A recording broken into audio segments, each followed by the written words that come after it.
근데 그 33절에 보시면 애니야가 나오는데, 근데 애니야의 상태가 어떻습니까? 예, 중풍병으로 8년. 예. 근데 베드로가 뭐라 그러죠? 34절에 애니야야, 예수 그리스도께서 너를 낫게 하시니 일어나 내 자리를 정돈하라 한데 곧 일어나니. 아멘. 지금 8년 동안 누워있는 상태입니다. 이것은 묶여 있다라고 표현할 수도 있고, 절망이라고 표현할 수도 있고, 해결책이 없다. 또는 몸이 마비되기도 했지만, 삶이 마비된 거죠. 자기 힘으로 해결할 수 없는 어떤 문제, 풀리지 않는 문제 속에서 지금 8년을 묶여 있는 것이죠. 그러면 우리도 이제 살아가다 보면 내 힘으로 풀 수 없는 그런 문제들이 있거든요. 그럴 때, 그럼 우리가 뭘 어떻게 해야 하나. 첫 번째는 그래도 할 수 있는 것이 있다라는 거죠. 그래도 할 수 있는 것이 있거든요.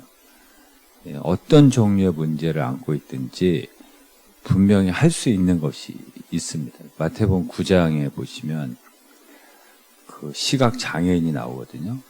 근데 예수님을 어떻게 만나요? 제가 할 수 있는 것을 통해서 예수님을 만나죠.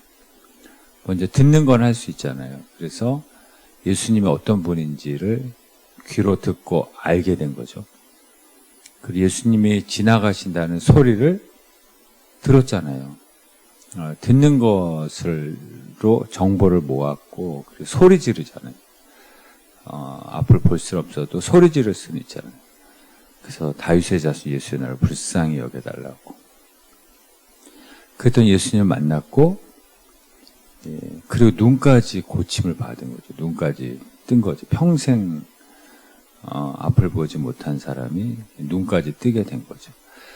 그러니까 할 수 없는 것에 절망하는 것이 아니라 할 수 있는 것부터 시작을 하는 거죠. 그래서 우리는 할 수 없는 것이 한 가지가 있으면 그 할 수 없는 것으로 인해서 할 수 있는 것도 다 포기해. 삶 전체를 다 포기하는 경우도 있거든요. 그래서 할 수 있는 것을 하다 보면 할 수 있는 것이 점점 많아지거든요. 점점 더 영향력이 확대가 되는 것이고, 그러다가 어느 순간에 할 수 없는 부분을 하게 되고 그 문제도 풀리는 때가 반드시 온다라는 거죠. 그래서 이렇게 인생의 문제를 만났을 때 두 부류의 사람이 있어요. 그냥 할 수 없는 한 가지 때문에 절망하는 사람이 있고, 그리고 그냥 할 수 있는 건 한 가지밖에 없는데 그 한 가지를 최선을 다하는 거예요. 그러면서 두 가지 하게 되고 세 가지 하게 되면서 자유함을 얻게 되는 사람도 있다라는 거죠. 우리 주변에 그런 얘기 많이 듣잖아요. 저도 책으로 한번 읽어봤는데 닉 부이치치라는 사람이 있잖아요. 이렇게 팔이 없고 다리가 없어요.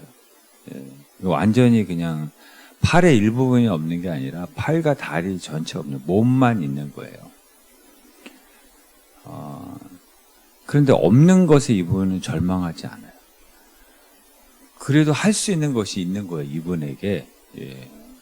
그리고 넘어졌는데 어떻게 일어나나? 근데 벌떡 일어나더라고요. 이거를 엄청 연습을 했겠죠. 내가 할 수 있는 것을 계속 해 나가는 거예요. 그러니까 일반 사람들이 볼 때는 그냥 넘어졌는데 벌떡 일어나는 것만 보고도 거기에 희망을 갖는 거예요. 거기에 용기를 얻는 것이죠. 그러니까 우리가 그러면서 이제 할 수 있는 것을 하면서 막 기뻐하는 그 모습에 막 용기를 얻고 뭔가 막 여기서 그 모습을 보면 뭐가 이렇게 올라와. 그러니까 할 수 있는 것만큼 행복하거든요. 그러니까 할 수 있는 거 하시면은 행복해져요. 근데 할 수 없는 것에 절망해가지고 아무것도 안 하고 손 놓고 절망하고 있으면 그게 불행이죠. 그게 불행인 거예요. 제가 그 사람 사진을 보니까 바닷가에서 서핑도 합니다. 서핑이 뭔지 알죠? 예, 뭐 큰 파도는 아니지만 깊은 곳 말고 얕은 곳에서 서핑도 하고요. 예, 파도 타기도 즐겨요. 예, 수영도 하고요. 예, 그리고 축구도 합니다. 그 축구 어떻게 하냐? 헤딩 하더라고요. 헤딩. 축구는 발로 하는 거잖아요. 근데 자신이 할 수 있는 게 뭐가 있어요? 그 상황에서. 헤딩을 할 수 있잖아요. 헤딩 하더라고요. 축구를 하더라고요. 헤딩 연습하더라고요. 스케이트보드도 타고요. 뭐 컴퓨터, 수영, 뭐 전화도 받아요. 이렇게 팔이 없는데, 그러니까 팔과 다리가 없는데 전화도 하고요. 예, 그러니까 새로운 것에 계속 도전하는 거예요. 그리고 제일 중요한 건 얼굴이 밝고. 그렇게 밝은 사람을 볼 수 없을 정도로 얼굴이 너무 밝고.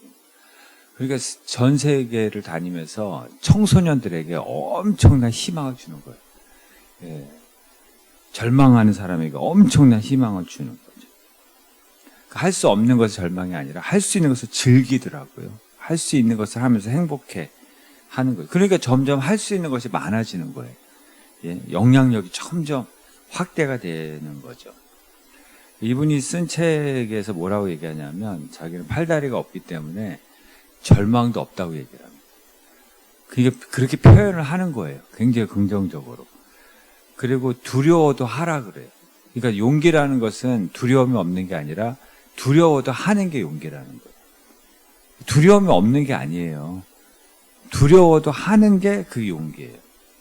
그리고 태도를 바꾸면 인생이 바뀐다 이렇게 얘기합니다. 그러니까 태도 메뉴가 중요한 거예요. 똑같은 상황에서 절망하는 사람이 있고요. 희망을 갖는 사람이 있고요. 똑같은 상황에서 감사하는 사람이 있고요. 불평하는 사람이 있어요. 그러니까 어떤 태도 메뉴를 선택하느냐에 따라서 그게 자기 운명이 되고 자기 인생이 된다라는 거죠. 그러니까 진짜 엄청난 도전을 하면서 행복하게 사는 거예요. 그냥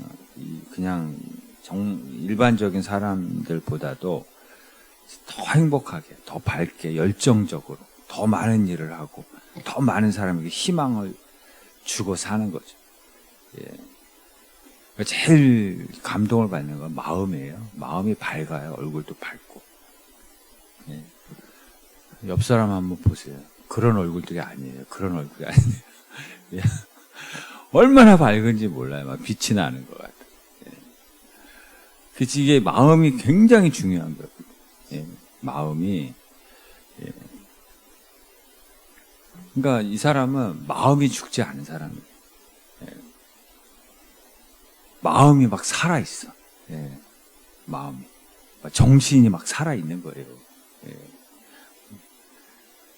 몸은 죽어가도 예, 정신이 살고 마음이 사니까 모든 것을 할 수 있는, 내게 능력 주시는 자 안에서 모든 것을 할 수 있는 사람이 되는 거죠.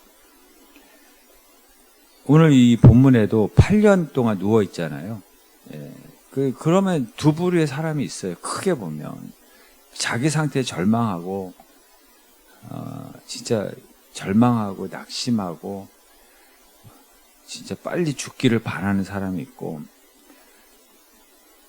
이런 아무것도 할 수 없는 상태에서도 희망을 가지고 뭔가를 자기가 할 수 있는 것을 찾는 사람이 분명히 있다고요. 예. 그걸 어떻게 알 수 있냐면, 도미니크 보비라는 사람이 있어요. 이 사람이 프랑스 잡지 편집자인데 사고로 온몸이 마비가 돼요. 그래서 할 수 있는 게 딱 하나 있어요. 눈을 깜빡이는 거. 그거 외에는 할 수 있는 게 없어요. 근데 눈을 깜빡이는 걸로 뭘 했냐면 의사소통을 하는 거예요. 예를 들어 알파벳에 뭐 정확하게 모르겠지만 예를 들면 눈을 한 번 깜빡이면 A, 두 번 깜빡이면 B, A, B, C, D 이렇게 해서 그 책을 썼어요. 물론 옆 사람이 이렇게 다 그거 가지고 그 단어를 조합해 가지고 글을 썼겠죠. 그 책을 썼어요. 그 책이 잠수복과 나비예요. 잠수종과 나비. 예. 그 잠수복, 잠수종은 이제 물속에 들어갈 때 장비잖아요. 예, 우주 여행, 우주 비행사들 보면 막 헬멧에다가 막 복잡한 장비, 얼마나 불편해요. 그거 벗으면 죽는 거잖아요. 그러니까 잠수복은 감금 상태, 어떤 한계 상태를 얘기하는 거예요.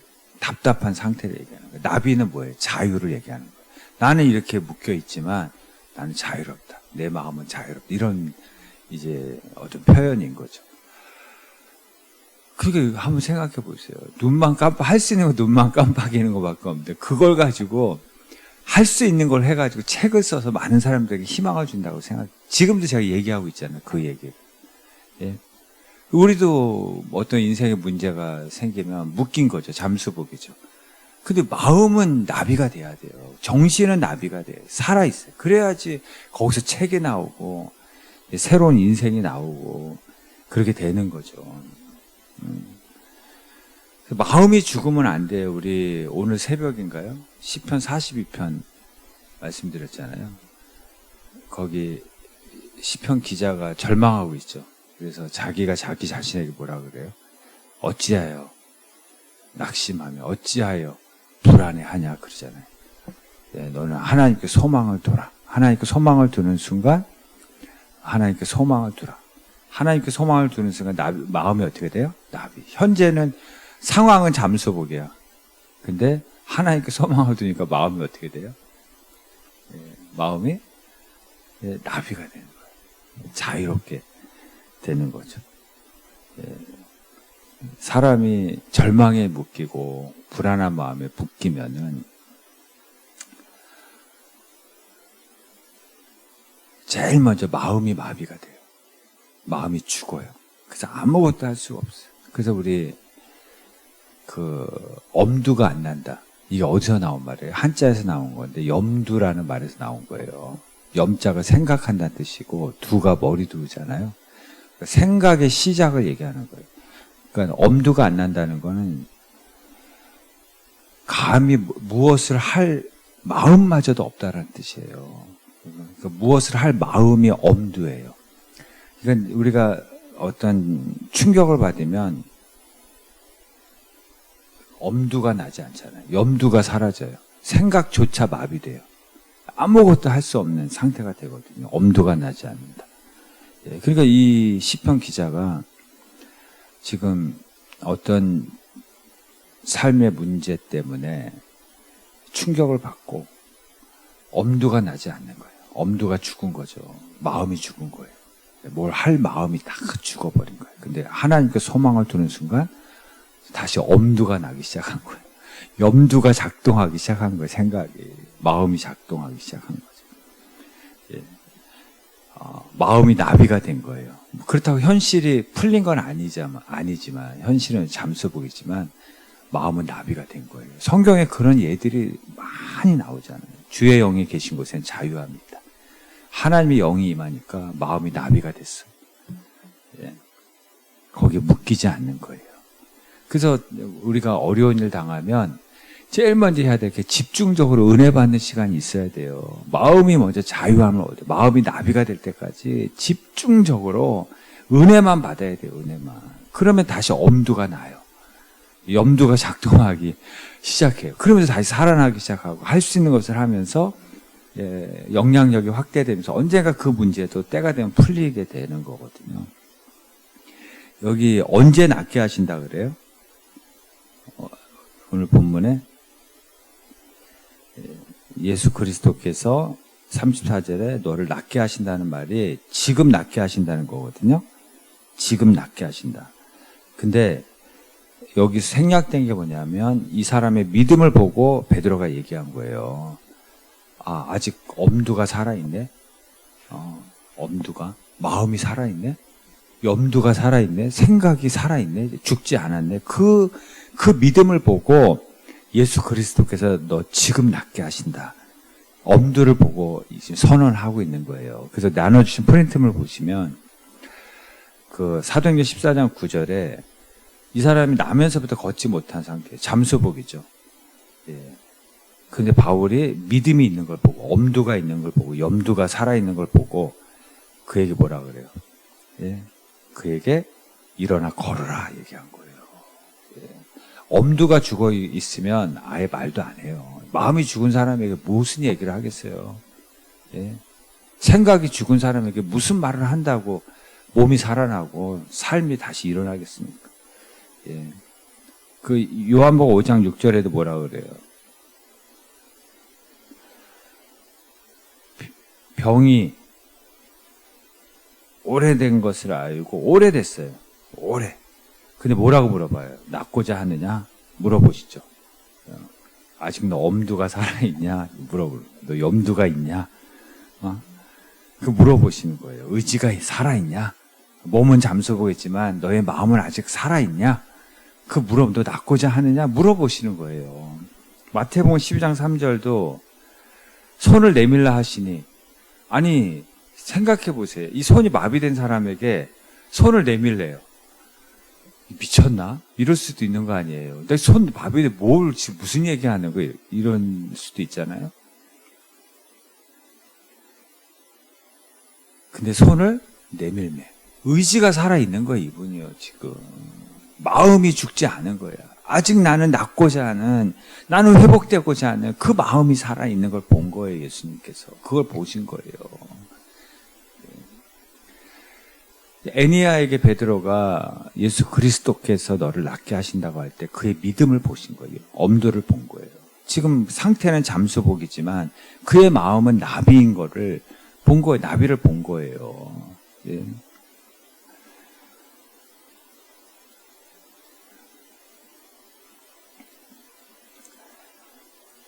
만약에 마음이 죽고 생각이 죽어 있었으면 이런 말도 하시지도 않았을 거라는 것이죠. 예수님은 말 그대로 십자가에 묶여 있으신 거잖아요. 내려오라 그래도 또 안 내려오시잖아요. 그게 사명이니까. 묶여 있는 십자가에 못 박혀서 꼼짝도 못 하는데 잠수복인데 묶여 있는 상태에서 우리를 대신해서 죽으신 거잖아요. 그러므로 뭘 하셨어요? 인류를 구원하셨어요. 이것보다 더 큰 일 하신 인생이 어디 있어요? 33년 사셨는데 모든 인류를 구원하시래요. 묶인 상태에서. 예.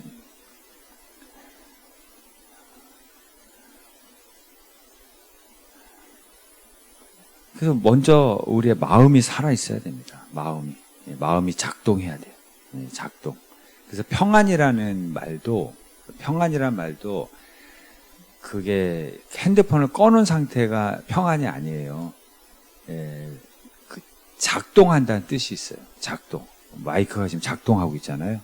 일하고 있는데 작동하는 거잖아요. 이게 평안이에요. 예. 지금 스피커도 작동하니까 들리는 거잖아요. 이게 평안이에요. 평안. 예. 그러니까 우리의 마음의 평안이라는 것은 마음이 살아있는 게 상태가, 마음이 작동하고 있는 상태가 평안이에요. 평안. 예. 마음이 살아있는 상태. 예.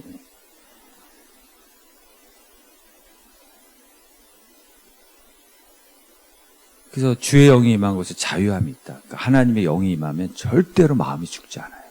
어떤 상태에서도 마음은 나비, 마음은 평안, 마음은 자유, 예, 마음은 힘이 있고, 예, 마음에 평안이 있고 그렇게 된다라는 거죠. 근데 여기서 낫게 하신다라고 다시 한번 볼게요. 34절을 보면 너를 낫게 하신다고 하죠. 예, 너를 낫게 하신다. 너를 낫게 하시니 일어나라 그러잖아요. 일어나. 지금 일어나라는 거예요. 이것도. 지금 일어나라. 지금 반응하라는 거예요. 지금. 예, 지금.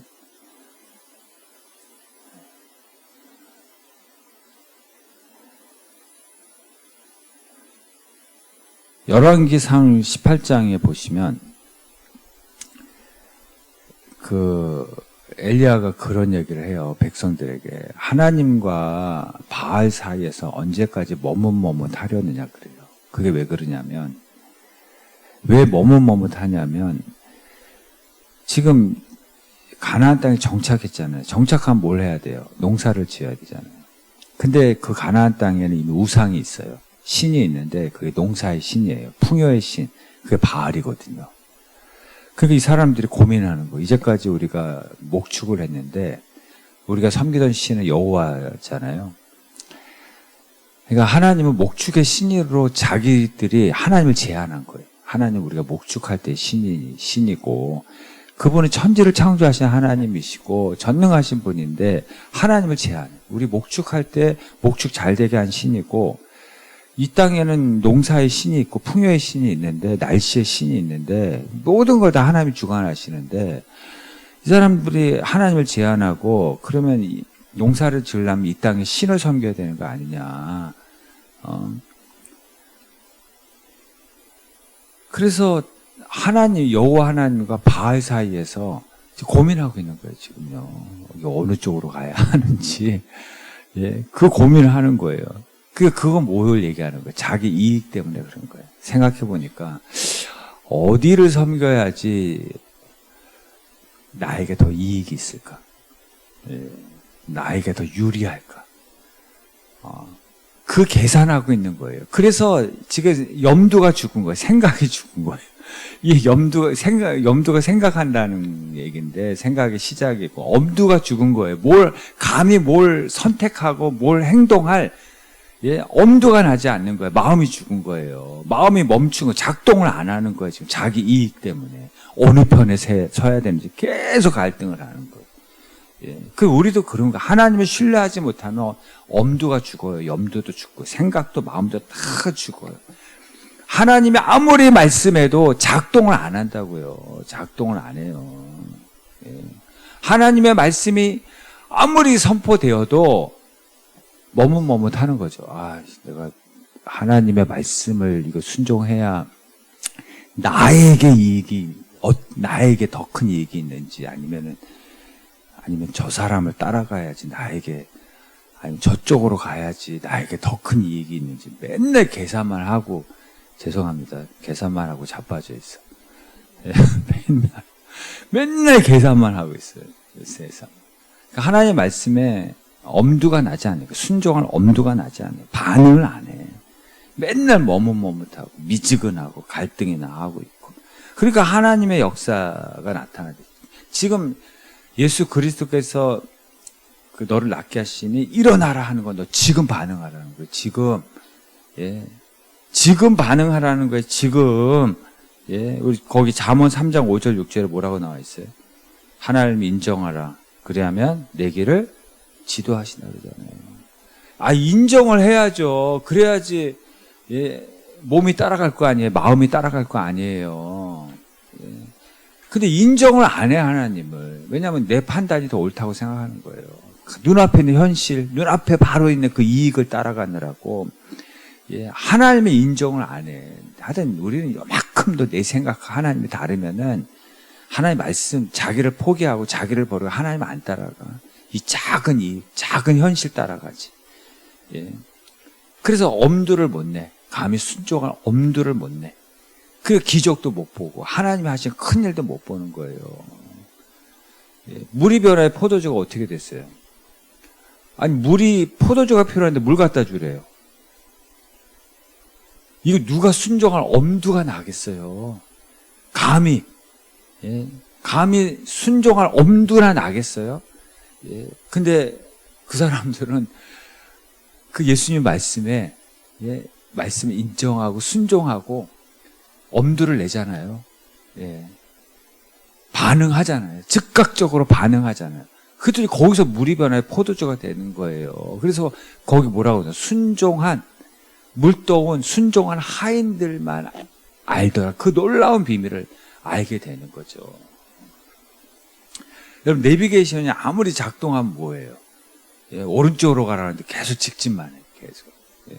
왼쪽으로 가라 그러는데, 예, 딴 생각하느라고 거기 반응을 안 하면 목적지는 도달하지 못하는 거예요. 여기서 이 말씀은 예수님이 내비게이션이라는 얘기예요. 우리의 인생에. 계속 말씀하시면 잘 따라가기만 하면 되는데, 조금이라도 내가 길에 대해서 조금 안다. 또는 자기 이익이나 어떤 유혹이나 미끼를 마귀가 던지면 그쪽으로 가. 예수님이 아무리 내가 길이라 그랬잖아요. 내가 너의 인생의 내비게이션이라는 거잖아요. 지도고 내비게이션이다. 반응을 안 하면 무슨 소용이 있겠어요? 아무리 말씀하셔도. 예, 즉각적으로 반응해야 되잖아요. 또 타이밍 놓치면 안 되잖아요. 예, 바로바로 반응을 해야지 목적지까지 가죠. 마귀는 자꾸 천천히 가라 그래요. 너 하나의 말씀에 순종하는데 천천히 순종하라 그래요. 그럼 뭐예요? 이미 길 지나갔는데, 톨게이트 지나갔는데. 예. 순종할 타이밍도 중요한 거예요. 순종할 타이밍을 놓치면 돌아가야 돼, 또 다시. 예. 즉각적으로. 그래서 마귀는 자꾸 천천히 하라 그래요. 천천히. 예. 즉각적으로 순종하지 말고 천천히. 예. 이게 마귀의 작전이에요. 근데 오늘 예수님은 지금 반응하라는 거. 오늘 반응해라. 오늘 예수님 너를 낫게 해주시고, 오늘 예수님 너의 문제를 회복시켜 주시고, 오늘 예수님 너를 고쳐주시고, 오늘 예수님 너의 문제를 해결해 주려고 하시니까 지금 반응하라는 거예요. 이 타이밍을 놓치면 안 된다는 거거든요. 근데 우리 마귀 옆에서 그래, 예수님 말씀 잘 들어야지 너 산다. 근데 천천히 해, 천천히. 계속 그러는 거예요. 때를 놓치게, 그 타이밍을 놓치게. 예. 그리고 그 다음에 뭐라 그래요? 일어나 내 자리를 그 다음에 뭐라 그래요? 정돈하라 그러죠. 정돈. 왜 정돈하라고 했을까요? 예. 이것도 굉장히 중요한 말씀이죠.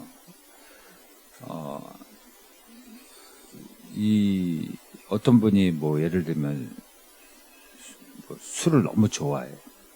맨날 마시고 토하고 그래요. 예. 그래서 그날도 술 마시고 토하고 잤어. 아침에 깼어요. 그러면 새 인생 살아야 되잖아요. 새로운 하루를 시작해야 되잖아요. 근데 깨자마자 또 마시고 토하고 마시고 또. 그럼 그 사람이 술 깬 게 무슨 의미가 있냐라는 거예요. 제 말은. 예. 정돈해야죠. 술 깼으면 정돈해야죠. 하루가 시작됐으면 정돈하고 오늘 하루 열심히 살아야죠. 예. 근데 술 깨면 뭐가 무슨 의미가 있어요? 또 마실 건데 또 토할 건데. 기억하시잖아요. 토마토라고. 토하고 마시고 토하고. 이 사람에게 무슨 의미가 있어요? 술 깬 게. 예. 그게 정돈하라는 거예요. 너 낫게 해줬어.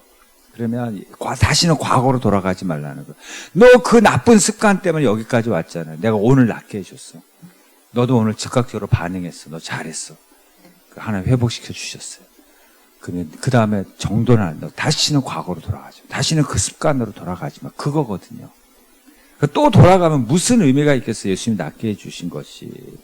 어떤 분은 뭐라 그러냐면 담배 끊는 것이 뭐가 어렵네요. 자기는 100번도 더 끊었대요. 아직도 이해를 못하시네요. 예. 토마토죠, 토마토. 예. 신데렐라도 있잖아요. 12시만 되면 다시 옛날로 돌아가는 거잖아요. 예, 12시만 되면. 예. 좋아지면 다시 옛날로 돌아가고. 제가 왜 이 얘기를 하냐면 제가 옛날에 어떤 아들 하시는 분 간암인데 병원에 다시 술 끊으라고 그러죠. 진짜 좋아지셨어요. 좋아지니까 술을 엄청 좋아하는 분인데 좋아지니까 다시 술 마시더라고요. 돌아가셨어요. 토마토잖아요. 낫게 해주신 뭐예요? 예? 정돈을 해야 되는데. 예. 지금 예수님이 내가 너에게 이제 축복을 할 텐데, 너 이제 이후로 정돈해라.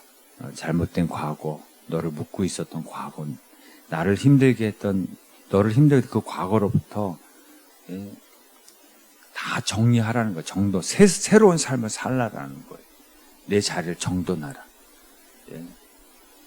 여러분, 삶이 정돈되지 않으면 나만 힘든 게 아니에요. 옆 사람도 힘들어요. 알코올 중독자들 가족이 얼마나 힘든지 아세요? 도박 좋아하는 사람, 그 가족을 비롯해 주변 사람들이 얼마나 힘든지 아세요? 예. 낫게 해주시면 정돈해야지. 다시 옛날로 돌아가면 그 하나님의 은혜를 헛되게 하는 거잖아요. 그래서 오늘 말씀은 예수님이 낫게 해주시니까 또 복을 주시고 회복시켜주고 건강 주시고 고쳐주시고 해결해 주신다. 그리고 하나 부탁하는 거예요. 제발 다시는 옛날로 돌아가지 않도록 너의 삶을 정돈하고 새로운 삶을 살아라. 혹시 너의 마음 미움이 있으면 미움 정돈하고 잘못된 태도 정돈하고 잘못된 관계를 생각 정돈하고 가정 정돈하고 하나님 보시기에 악한 삶을 정돈하고 욕심을 정돈하고 예, 그래서 오늘 하나님 말씀이 지금 반응하고 예, 그걸 하나님 회복시켜 주십니다. 다시는 옛날로 돌아가지 않고 그 새로운 삶을 새로운 축복을 누리시는 여러분 되시기를 바랍니다.